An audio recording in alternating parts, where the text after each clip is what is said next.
Well, I am your unfortunate host for the evening, Isabella L. Price.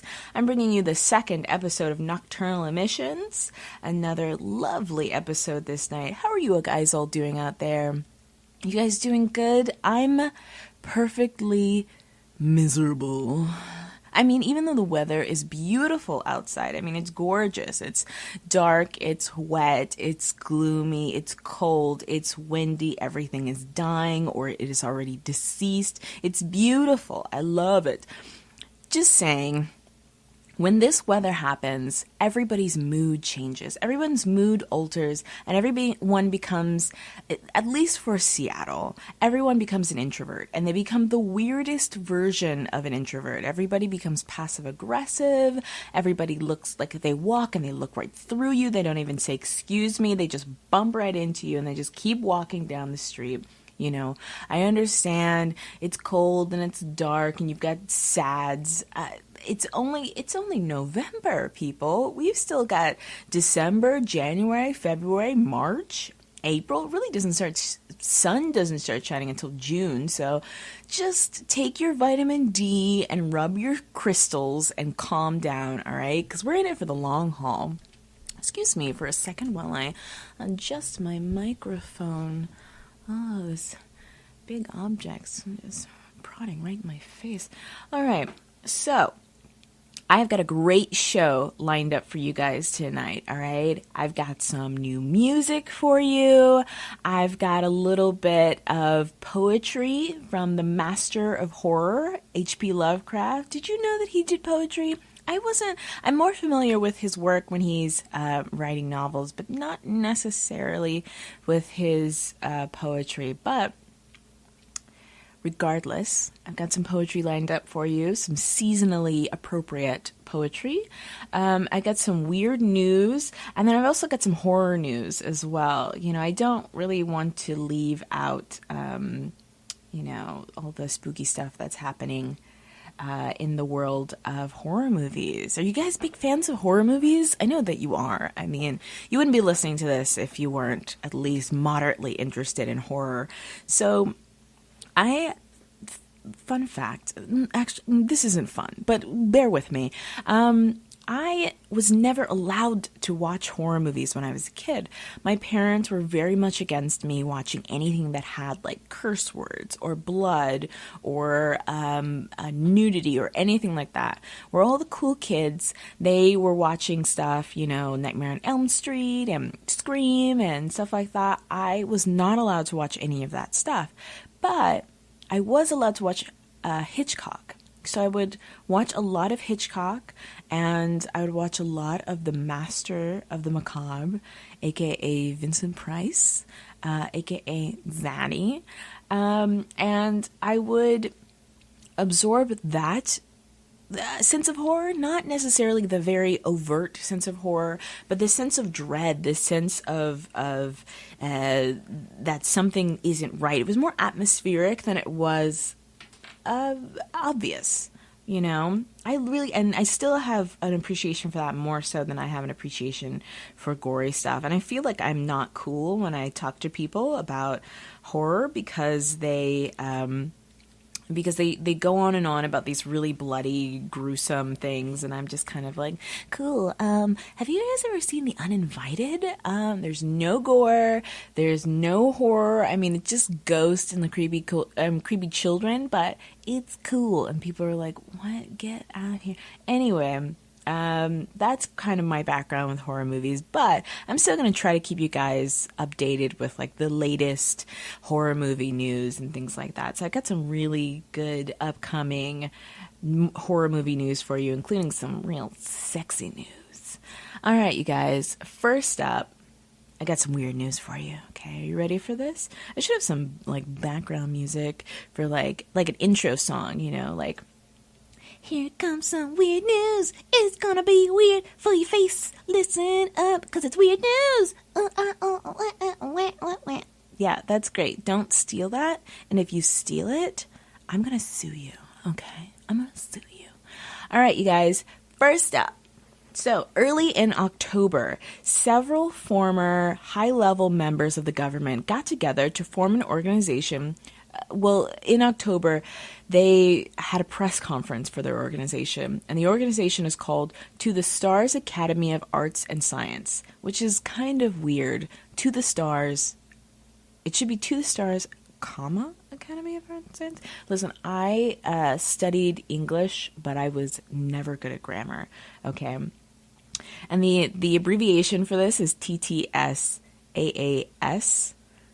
and it looks like,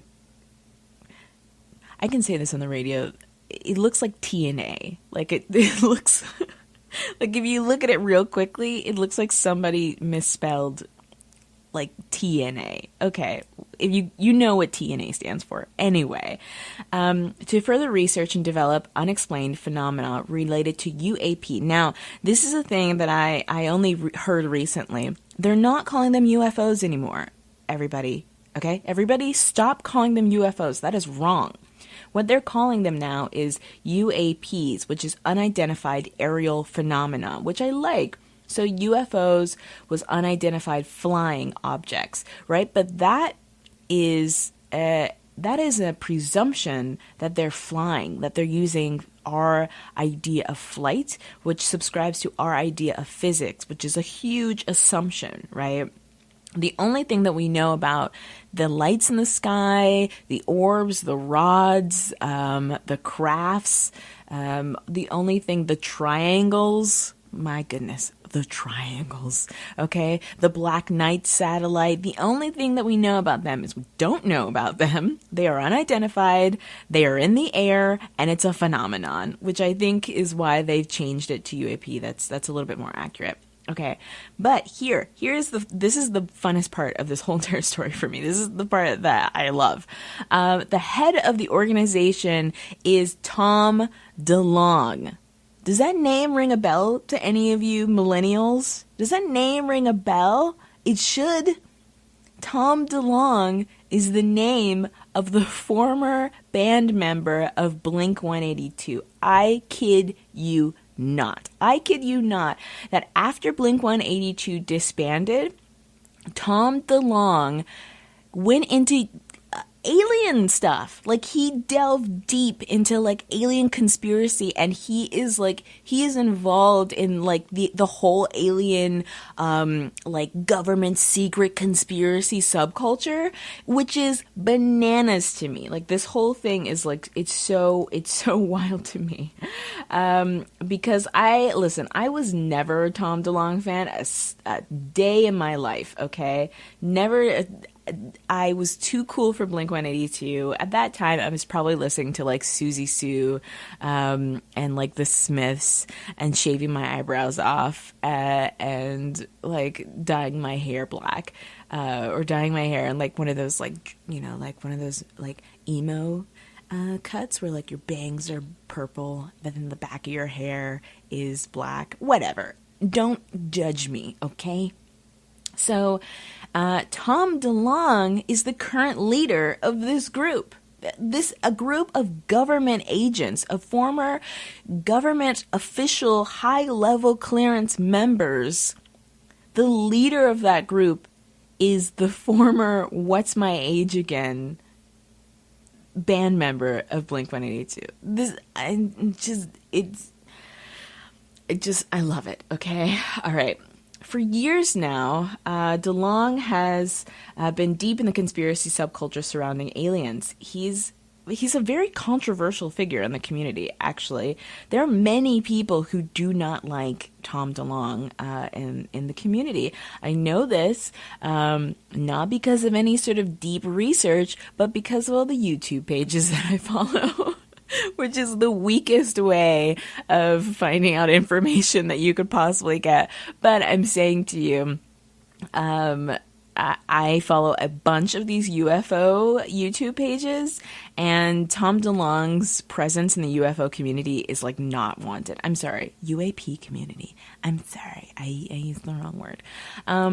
And many people think that he's like a plant, which is really interesting. Like, many people think that the government has paid Tom DeLonge, or that he's like the original Tom DeLonge is dead, and this is like a robot or a clone that has been created by the government and is now planted inside the UAP community so that he can try to disperse false information. This is real, actual, like, this is the tea of the alien conspiracy that I have heard on the streets of the interwebs. Okay, you guys, this is a hot scoop, all right? This is a hot take for all of you guys out there. I'm telling you in no uncertain terms, this stuff is wild. If you've ever delved deep into any of this stuff, it's wild. First of all, why Tom DeLonge anyway? Members of this organization are, quote, operating under the shadows of top secrecy for decades and say that, quote, there is sufficient credible evidence of UAP that proves exotic technologies exist that could revolutionize the human experience, unquote. The members of this group, besides the what's my age again frontman, is 25-year veteran of the CIA's directorate? Ooh, that's a word. Of operations, a Lockheed Martin program director for advanced systems at a company called Skunkworks, very creative, a former deputy assistant secretary of defense for the former deputy assistant secretary of the Defense for Intelligence. That's pretty legit. I mean, I don't know any of these things. Yeah, I'm not involved in the CIA, but I believe it. So October 4th, members held a 4-hour-long meeting where they laid out their plans, and one of the people present was this person, I think his name is Luis Elizondo, who ran an important program at the DoD, the Department of Defense. He's a senior career intelligence officer whose experience includes working with the U.S. Army, the Department of Defense, the National Counterintelligence Executive, and the Director of National Intelligence. All right, listen, I found this whole thing on the Huffington Post, okay? So I'm relying on the Huffington Post in order to check all of these things. And I feel like it's a reputable institution, okay? This is not something that I just read on the back pages of the internet. This is not a Reddit article that I just printed out, okay? Even though I would print out a Reddit article, honestly. I mean, for the lols. I'm not 100%. I have not checked out all of this stuff. Okay. So please, U.S. government, do not take me out.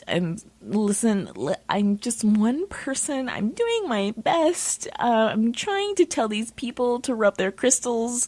I want to be internet famous. Like, leave me alone.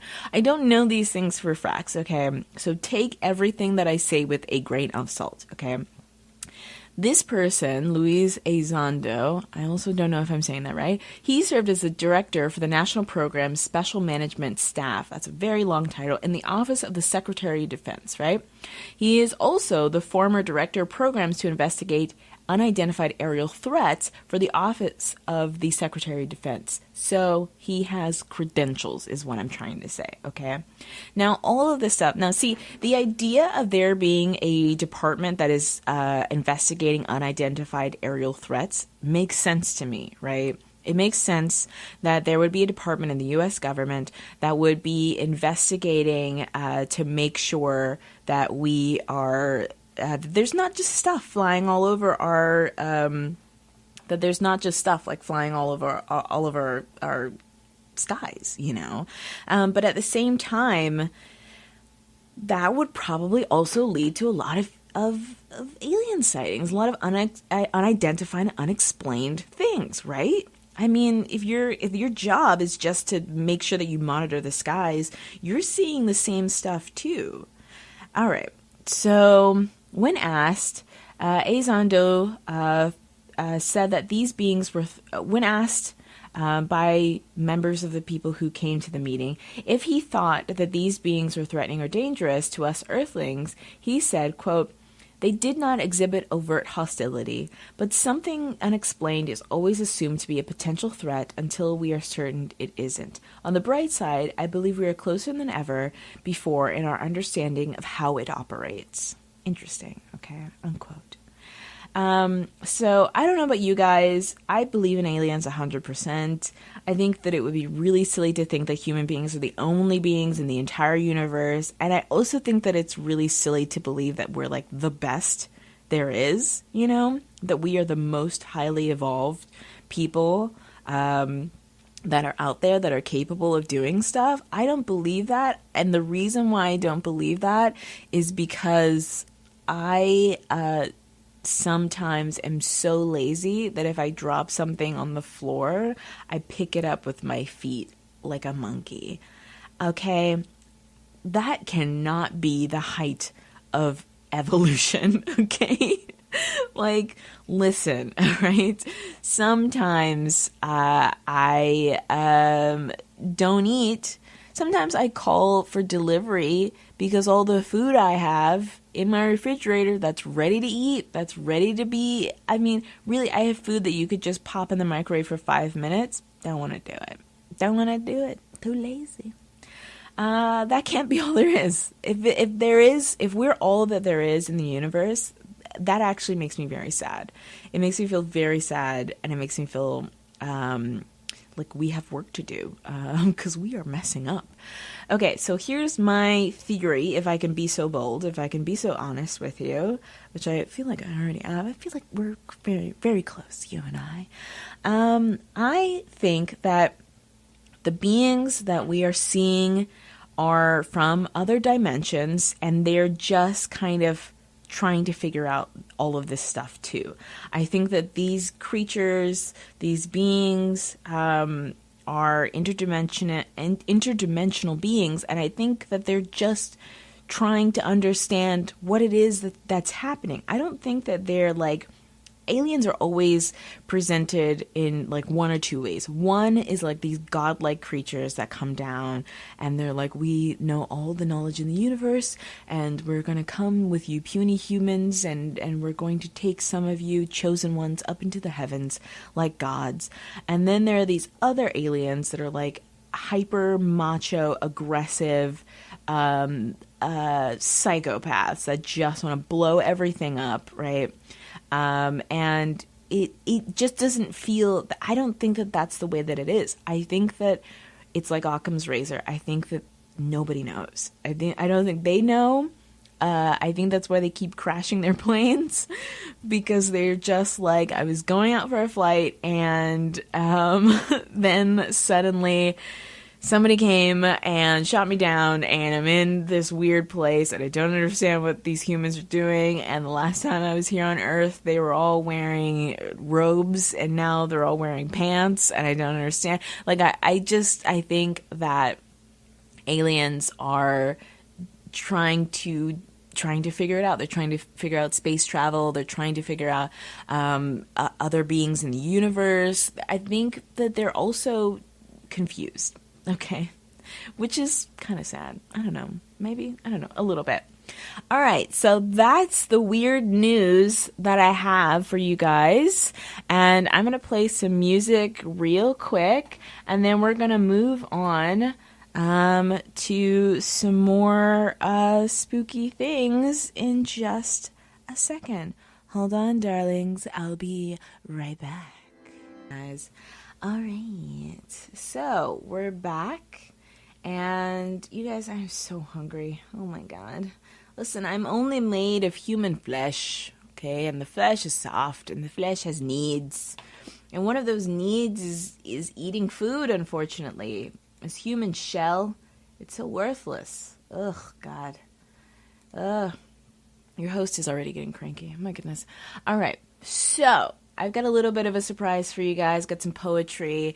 Do you guys like poetry? Is that corny? I feel like some people think that poetry is like a very sort of like cliche sort of a thing. When you say, oh, this person writes poetry, you're like, oh, okay, all right. They're not going to make me listen to it, are they? I mean, you're talking to a person. I guess you're not talking to me. You're listening to a person who has so many notebooks full of sad high school poetry and sad college poetry and kind of sad adult poetry. Anyway, I've got some poetry from a master who I'll never be able to live up to. Problematic? Absolutely, yes. But at the same time, he was good at what he did. And, when I see him in hell, I'll kick his... Oh, this is the radio. I keep forgetting that I can't curse. Okay. So the leaves are changing, it's getting dark, and a chill in the air, okay? It's time. Time for the most dreaded, the most reviled, the most feared day of the entire year. That's right. Christmas. Oh, God, it's awful, okay? It's the time when every commercial is this sappy, sugary experience of families getting together, and they're all wearing matching sweaters, and the dog's wearing a scarf, and it's awful, and I absolutely hate it. It's the time when everybody's supposed to be getting together, and it's like peak depression season, peak suicide time. It's the worst time of year for me. I'm always alone, or if I'm not alone, I'm with my family, and I love my family. I do. I love them very much. I have to say that. I think some of my family members might be listening, so I love them very much, okay? It's just that I am the family weirdo, okay? And if you are your family weirdo, then you know exactly what I'm talking about. What you do is you go downstairs, your family asks you weird questions about, like, you still dress that way, huh? You still look like that? You still wearing all black? You still like those horror movies? Yeah, you still like that? And you go, all right, well, it's been great. Love you guys. It's been great to see you. And you take your plate of food back upstairs into your room where you can watch Nightmare Before Christmas for the 900th time, okay? So Christmas... it's been happening since July, which is awful. And now the presence, the dark, jolly presence of Christmas is upon us, all right? And to get you in the mood, to return you to your true form, which is the neighborhood Grinch, as I am, here's a poem by the master of being in a permanently bad mood. Here is H.P. Lovecraft's. This is called Yule Horror, okay?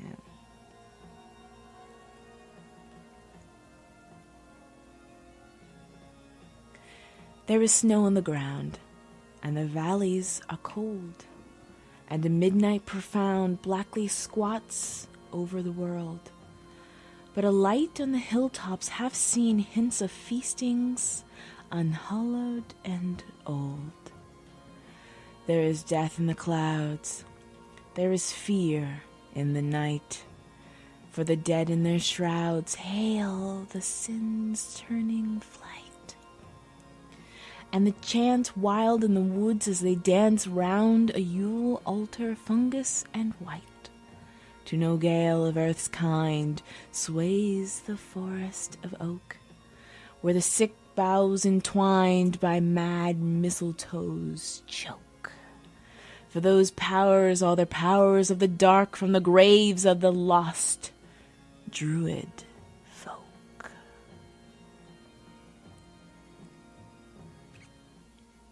Now, wasn't that nice? That was Yule Horror by H.P. Lovecraft. All right, I hope that you guys enjoyed that little bit of culture. All right, so I told you guys that I was going to have some movie news for you, and I do. This is a hot scoop. This is another one I feel like we should have like a whole thing for, like, all right, hot scoop, movie news for your face, all right, hot scoop. That was terrible, all right, bear with me.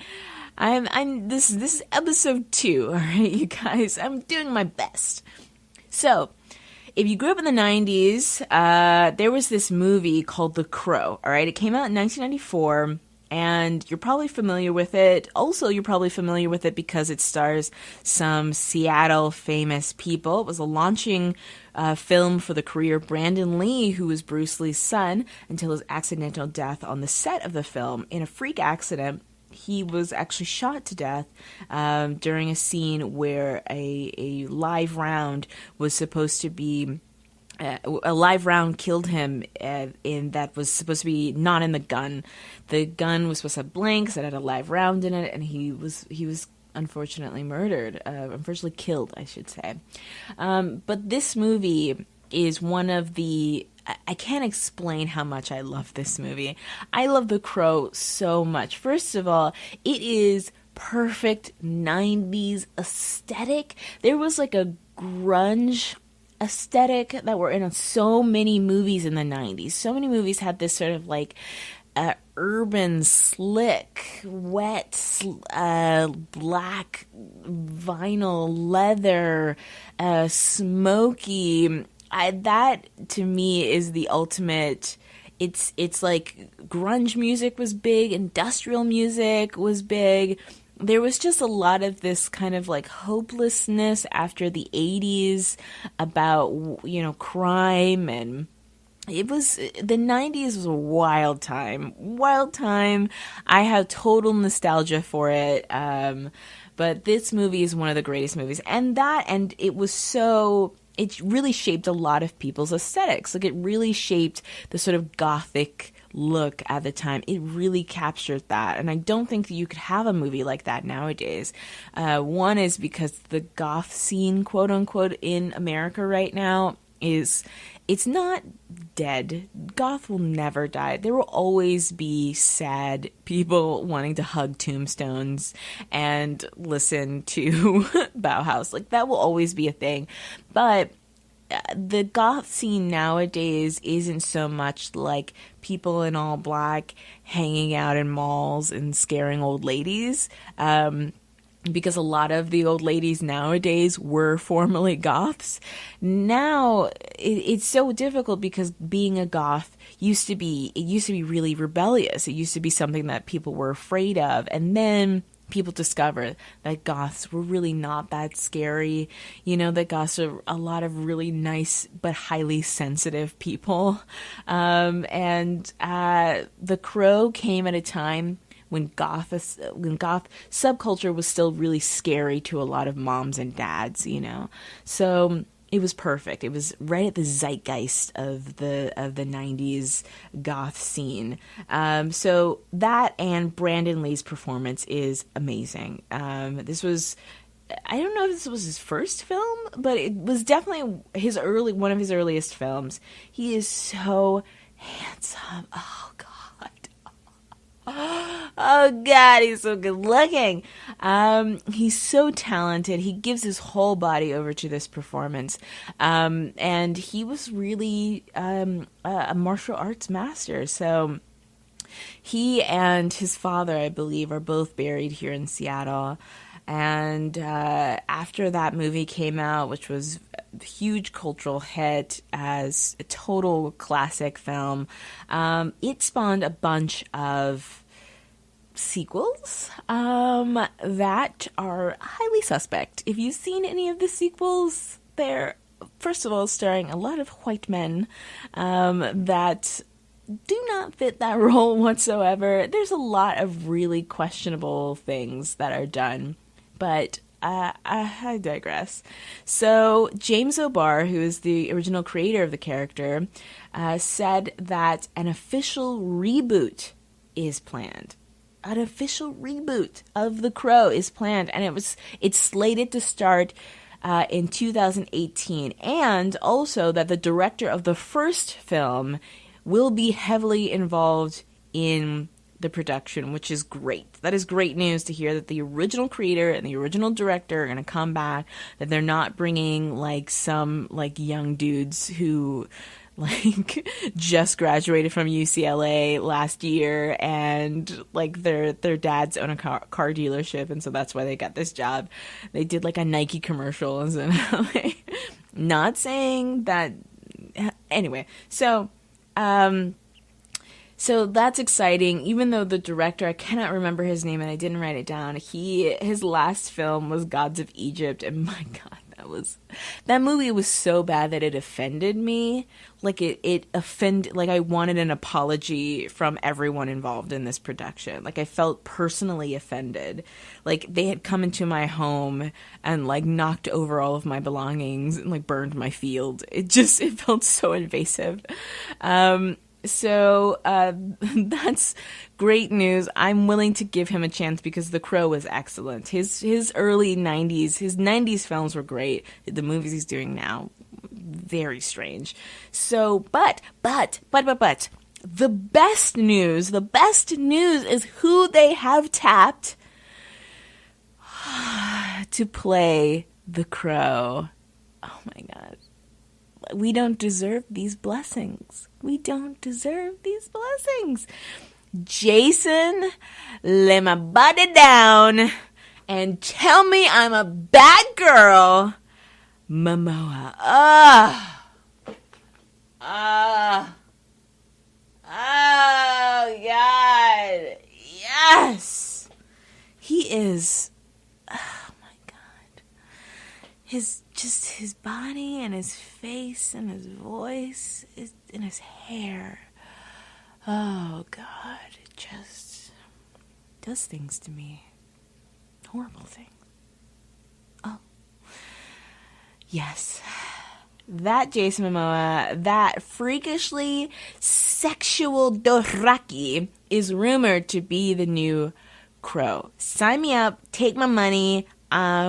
I'm going to sit wherever it's playing. I know they're doing now those reservation seats now because every movie theater is desperately trying to upgrade itself. Reserve me a seat, okay?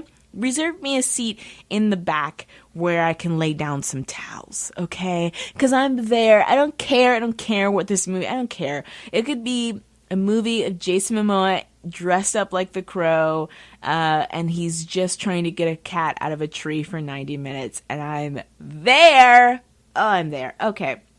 Speaking of reboots, it kind of feels a little bit to me like Stephen King has died. Okay? All right. I'm going to explain more what I'm talking about.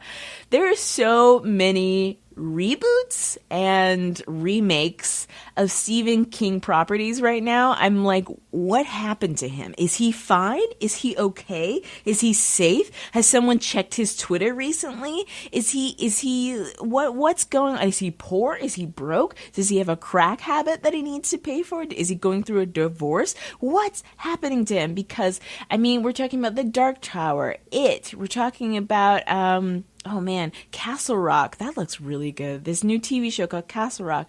And now the latest movie is Pet Sematary. All right? I don't know what's going on. He doesn't need more money. He has enough money. I know he does. Okay? So I saw this movie like a million years ago when I was a kid. And all I remember is...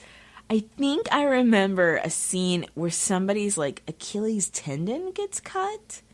Right? Didn't that happen? And there's this creepy blonde kid, and for some reason my mind directly connects that movie with Child's Play. I guess because like creepy white kids to me kind of all blend together.